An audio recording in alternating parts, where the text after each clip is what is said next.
ሰላም ጤና ይስጥልኝ የሜሽ ሚዲያ ተከታታዮች እንደምሰነበታችሁ። ቀደም ባሉ ጊዜያቶች ስናቀርብ የቆየነው ቆየት ካሉ የፖሊስ ምርጥ የምርመራ መዝገቦች መካከል ፍርድ ያገኙትን እንደሆነ ይታወቃል። በቀጣዩ ዝግጅታችን የምናቀርባቸው በእውነተኛ ታሪክ ላይ የተመሰረተ የአንድ ቤተሰብ የትዳር ታሪክ ይሆናል። እስከ ዝግጅቱ ማብቂያ ድረስ አብራችሁን በመቆየት እንድትከታተሉ ስንጋብዝ ዝግጅቱ ለሌሎችም እንዲደርስ ላይክ፣ ሼር፣ ሰብስክራይብ ማድረጋችሁን ለዝግጅቱ መሻሻል ሐሳብ አስተያየታችሁን እንድትለግሱን በመጠቆም ነው። ሜሽ ሚዲያ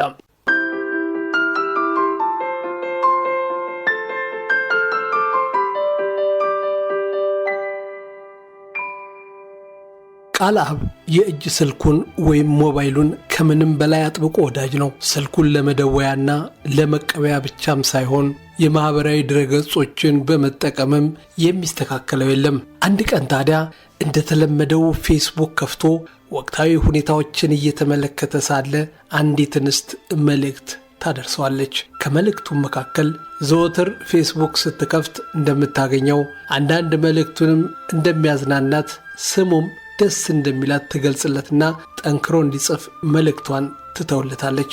በሁኔታዎቹ የተደሰተው ቃልአብ ከዚህች እንስት ጋር በተደጋጋሚ እየተጻጻፈ ወዳጅነታቸውን አጠናክረው በሚጻጻፉት መልእክት መካከልም በአካል ተገናኝተው ቢነጋገሩ የበለጠ እንደሚቀራረቡ ይተማመኑና ቀነ ቀጠሮ ይዘው በመገናኘት ሻይ ቡና ተባብለው ተለያዩ። ይህ ግንኙነታቸው ከዕለት ወደ ዕለት እየጠነከረ በመምጣቱ ሁለቱም በየግላቸው በፍቅር ተሸነፉ። በየዕለቱም ለመገናኘት ጥረት ያደርጉ ጀመር። ከአቅማቸው በላይ የሆነ ነገር ሲገጥማቸው በፌስቡክ ገጻቸው ይገናኛሉ፣ ይወያያሉ፣ ይመካከራሉ። ይህ የየዕለት ግንኙነታቸው ጠንክሮ በመገኘቱ አንሶላ ተጋፈፉ። ፍቅራቸው ጸና። በጋብቻ ቢተሳሰሩ የበለጠ ግሩም መሆኑን ተነጋገሩ። በመጨረሻም ተማመኑና ለወዳጅ ዘመድ ማማከር ጀመሩ።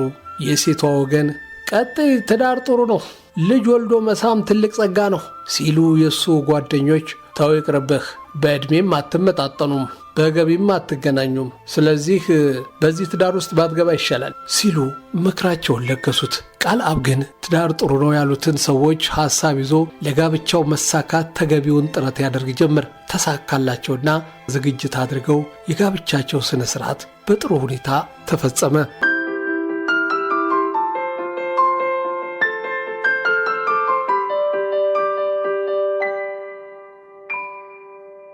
ብዙም አልቆዩ፣ አንዲት ሴት ልጅ ወለዱ።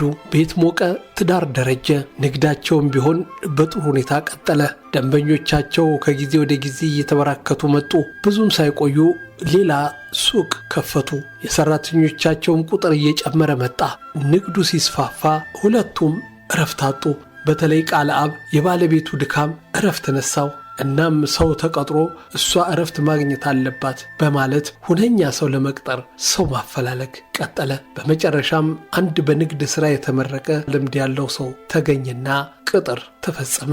የተሰማራበትን የሥራ መስክ አክብሮ ውጤታማ የሆነ ሥራ ያከናውን ጀመር። በዚህ ተግባሩ ቀጣሪዎቹ ቃልአብና አልማዝ በእጅጉ ተደሰቱ።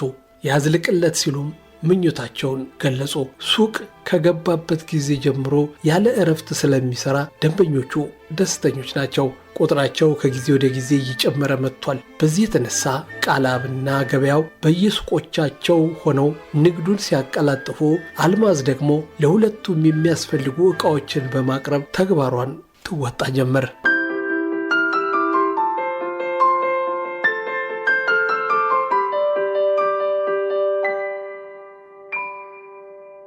አንድ ሁለት ሶስት እያለ ወራቶች ተቆጠሩ።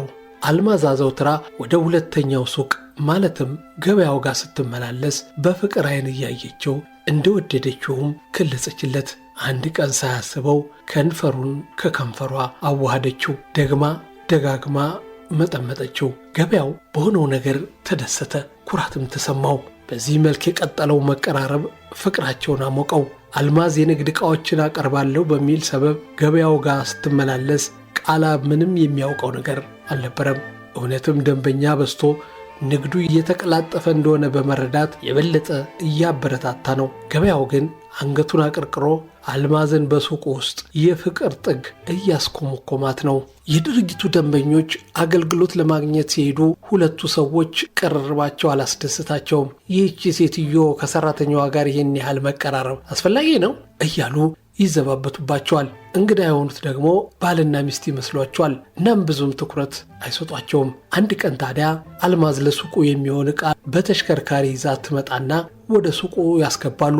በመቀጠል ሰው መኖርና አለመኖሩን ካረጋገጡ በኋላ መሳሳም ይጀምራሉ። ድንገት አንዲት የአካባቢው ታዳጊ ዘጉ ብላ ትገባለች። እነሱ ግን አላዩአትም። ቀስ ስትልና ተመልሳ ትወጣለች። ትንሽ ቆይታ ተመልሳ በመምጣት የምትፈልገውን ዕቃ ገዝታ ትሄዳለች።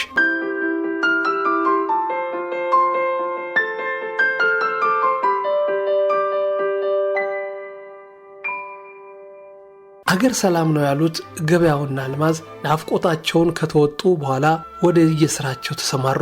ያቺ የጎረቤት ልጅ በሱቁ ውስጥ ያየችውን ለቤተሰቦቿ በተለይም ለእህቶቿ ትነግራቸዋለች። እውነቱን ለማረጋገጥ ሁሉም በየአጋጣሚው ለማወቅ ጥረቱን ይቀጥል ጀምር። ብዙም አልቆዩ፣ የሆነውን ሁሉ ይደርሱበታል። እናም ወሬው ይናፈስ ጀምር። ቃልአብ ጓደኞች ጆሮ ይደርሳል። ጓደኞቹም በጥንቃቄ የጉዳዩን እውነተኝነት ለማረጋገጥ ይጥሩ ጀመር። እነሱም ብዙም ሳይደክሙ አረጋገጡ። ቃልአብ በመዝናኛ፣ በሰርግ፣ በሐዘን እንዲሁም ከጓደኞቹ ጋር ሲዝናና ስለ ባልና ሚስት ጨዋታ ከተጀመረ ስለ ባለቤቱ ጸባይ ሸጋነት፣ ሙያተኛ መሆን፣ ሩህሩህነቷን፣ አዛኝነቷን፣ እንክብካቤዋን፣ ውሸት የማትወድ ግልጸኛ እንደሆነች አውርቶ አይጠግብም።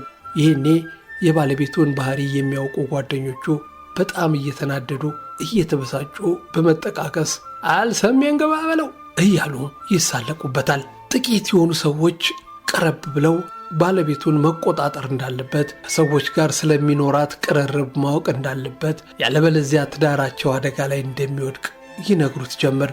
እሱ ግን ባለቤቱን እንደሚያምናት፣ እንደማይጠረጥራት፣ ለሰዎች ካላት ቅን አስተሳሰብ በመነጨ እንደምትቀራረብ፣ ከዚህ ውጪ እንደምትሏት አይደለችም እያለ ይነግራቸዋል። ባስ ሲልበትም መቃኞች ሲልም ይወርፋቸዋል።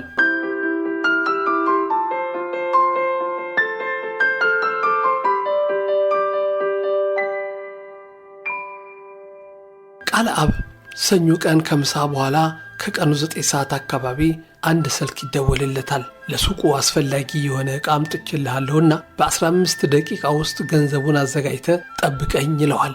ቃልአብም የሚፈልገውን ያህል ብር በእጁ ስለሌለ ሁለተኛው ሱቅ ሄዶ ብሩን በመውሰድ ዕቃ ለሚያመጣለት ሰው በመስጠት ባለቤቱን ሰርፕራይዝ ለማድረግ ያለምና ሱቁን ዘግቶ ወደ ሁለተኛው ሱቅ ገሰገሰ። በአካባቢው እንደደረሰም ደንበኞች ካሉ እንዳረብሻቸው ይልና በጓሮ በኩል ባለው መግቢያ በር ዘው ብሎ ይገባል። ይህን የአልማዝና ገበያው በስቶር መልክ በሚጠቀሙበት ክፍል ውስጥ በተደረደሩ ዕቃዎች መካከል ተቃቅፈው ከንፈር ለከንፈር ገጥመዋል። ቃልአብ በቆመበት ደርቆ ቀረ። በመብረቅ የተመታም መሰለው። አይኑን አፍጥጦ ሲመለከት አልማዝ ገበያዋ አንገት ላይ ተጠምጥማ በቆመችበት አንድ እግሯን እያነሳች በጭኑ አካባቢ አንዴ ወደ ላይ አንዴ ወደ ታች እያደረገች በሌላቿ የሱሪውን ቀበቶ ለመፍታት ትጣደፋለች። ቃልአብ የሚያደርገውን አጣ። ሳያስበው ድምፁን ከፍ አድርጎ አሳለ። ይህኔ ሁለቱም ተደናግጠው ዞር ብለው ሲመለከቱ አጠገባቸው የቆመው ቃልአብ ሆኖ ተገኘ። ገበያው ባየው ነገር ደንግጦ እንዴት እንደወጣ ልብ ባላለው አኳኋን ሱቁን ለቆ ወጣ። አልማዝም እሱን ተከትላ በጓሮ በኩል ከአካባቢው ተሰወረች። በወቅቱ ምን ማድረግ እንዳለበት ያልተረዳው ቃልአብ ሰውነቱ እየተንቀጠቀጠ የእጅ ስልኩን ከኪሱ አውጥቶ የመጀመሪያ ሚዜውና የቅርብ ጓደኛው ለሆነው ውብሸት ጋር ደውሎ በቶሎ ድረስልኝ ሲል ነከረው። በጥሪው የተደናገጠው ውብሸትም ጊዜ ሳያባክን በቦታው ሲደርስ ቃልአብ ሱቅ ውስጥ ቁጭ ብሎ ሲያለቅስ አገኘው። ካጎነበሰበት ቀና አድርጎ የሆነውን ጠየቀው። ቃልአብም ያየውን የሆነውን ሁሉ ዘርዝሮ ነገረው።